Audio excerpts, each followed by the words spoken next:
I'm not quite that tall. Good morning. Late night last night. Good morning. Thank you. It's great to be here. Mitch, thank you very much for the invitation. And I always enjoy getting out and getting out of the office, get cabin fever this time of year. And it's good to be in North Dakota today. I am, as he mentioned, I'm originally from Florida. And that's where I continue to live today. And actually, it's only about 20 degrees warmer down there right now, believe it or not. And they're expecting like 2 inches of snow in North Florida where I live. It's kind of crazy. But the world is changing every day, and I think climate change is a part of that personally. Because, in my opinion, Earth is a living organism, right? Just like we are. We tend to change, over time throughout our life. But anyway, that's a totally different topic we could talk about later on, maybe. Yes, I began as executive director for the U.S. Dry Bean Council back in June of 24, and it's been a huge learning curve in terms of the dry bean industry and getting out here to the Mendak region as well as Nebraska and Michigan and getting to meet a lot of the growers and processors. And it's been a wonderful learning curve for me because I get to learn a new commodity. Previously, I graduated from the University of Florida with 2 degrees in agriculture, both specializing in production ag, and then I started with the Florida Farm Bureau Federation in the Ag Policy Division, and that's where I kind of learned about developing policy and advocating for agriculture, obviously specifically Florida specialty crops and Florida agriculture, and just fell in love with it. But I stepped away from it for a little while and sold vegetable seeds for what was then Asgrow vegetable seeds. And we sold direct to growers, so I was on a farm every day, from Central Florida around the Tampa area all the way up around Tallahassee, which is out in the Panhandle, and in lower southeast Georgia. So I was putting about 60, 70,000 miles on the vehicle every day, a year. And I was, I like to joke that I was a frequent flyer at the Jiffy Lube. They always loved me. But anyway, so I just felt like something was missing, although I got to learn a lot about production agriculture, being on the farm and meeting with growers and brokers, on a daily basis. But it just, I don't know, it felt like something was missing. So I stepped back into the policy arena and worked for the Florida Fruit and Vegetable Association and got into international trade. And then worked at the Florida Department of Ag and Consumer Services as the Bureau Chief of State Farmers Markets, because the state owns 12 properties throughout Florida. That's anywhere from 5 acres to over 50 acres, and that has packing houses for fruit and vegetables or beef or whatever commodities are grown and harvested in Florida, over 250 actually. So I did that for 8 years, and then I got out of the public arena and back into the private and worked for the cranberry industry for about 3.5, 4 years. And then, as I said earlier, moved over to Dry Bean Council back in June. So it's great to be here again, and thank you for your time. Thank you for being here. I know this is a very important event for you guys. It's a time to where you can get together and talk about the previous year and talk about the upcoming planting season and what you feel like that's going to look like. And it's great to just meet in person, which is a theme that I carry close because Zoom and these virtual meeting rooms, they have a place, right, in today's world. But meeting face to face and being present, is most important in developing and maintaining relationships throughout the industry. So over the past year, that's one thing that the council has done. They put together a strategic planning committee, and we got together and talked about, who is the council and where are we at now? Where do we want to be? And there's actually 2 things that kept coming up. We need to be present. We need to be present in the industry. And there's only one way to do that, and that's attending events like this. And getting out and talking with the growers and talking with the processors and dealers and finding out, what are we doing right and what are we not doing right? What do we need to be doing that we're not doing? So as we go into 2025, you'll probably see me around a lot more, probably more than what you want, because you're going to be busy. But that's one thing that's primary in my role as executive director, and that's to be present in the industry. Another thing is to be transparent. We want to communicate with the industry on what we're doing to find out, and then evaluate it at the end to find out, if what we're doing is the right thing for you and for the industry, and if you're benefiting from it. So one way to do that is to communicate, obviously. And so you'll probably begin to see, as time passes throughout the year, more and more communication directly from me, from the council, out to the industry.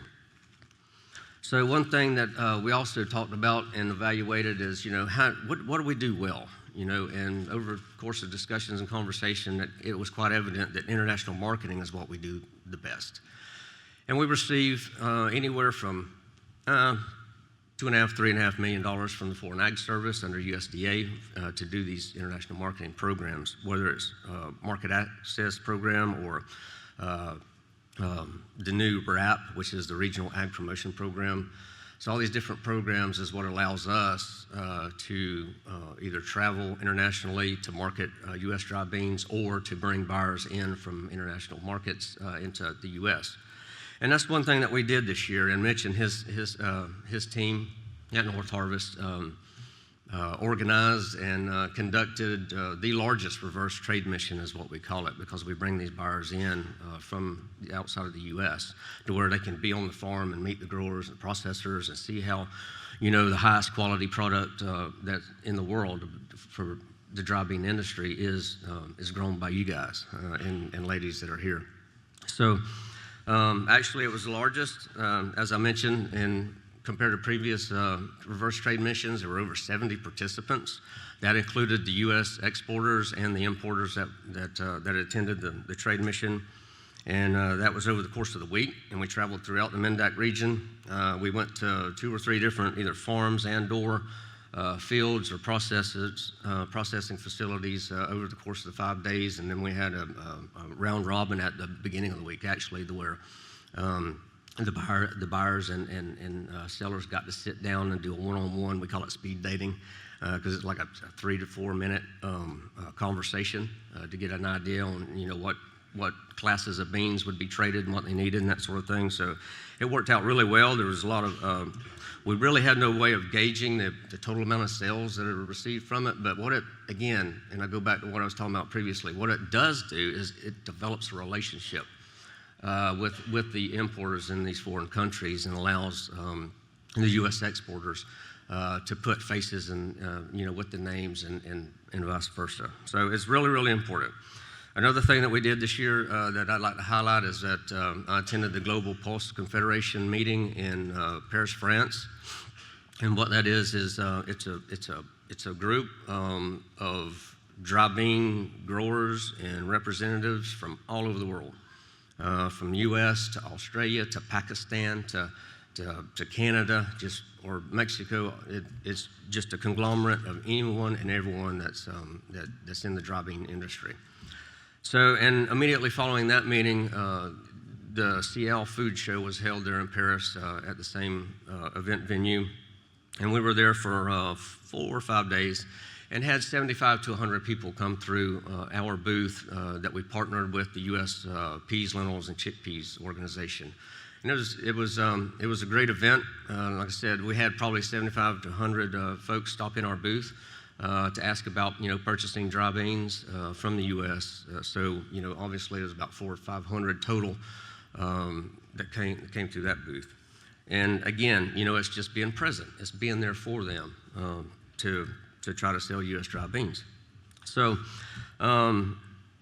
what we have planning on coming up in 2025 is we already have over 14 trade missions that are scheduled from January to December, and over 35 delegates, which are growers and processors that travel to these foreign countries and attend these shows and meet in front of the importers. So, and then the immediate next meeting that we have is next week, actually down in Cancun, Mexico. It's the Mexico LATAM, which is Latin America conference that we organized, and there is currently scheduled or reserved about almost 300 people that will attend that and again, it will be folks from the U.S. that will travel down, and we're bringing in buyers from Mexico and all of Central America and the Caribbean to try to sell more beans, right? That's the whole purpose. So again, I'm very brief, like getting straight to the point. And that's just wanted to highlight a couple of points of what happened in 24 and what we're looking forward to in 25. And again, I appreciate the opportunity to be here, and it's been great past couple of days getting to meet some new folks and new faces.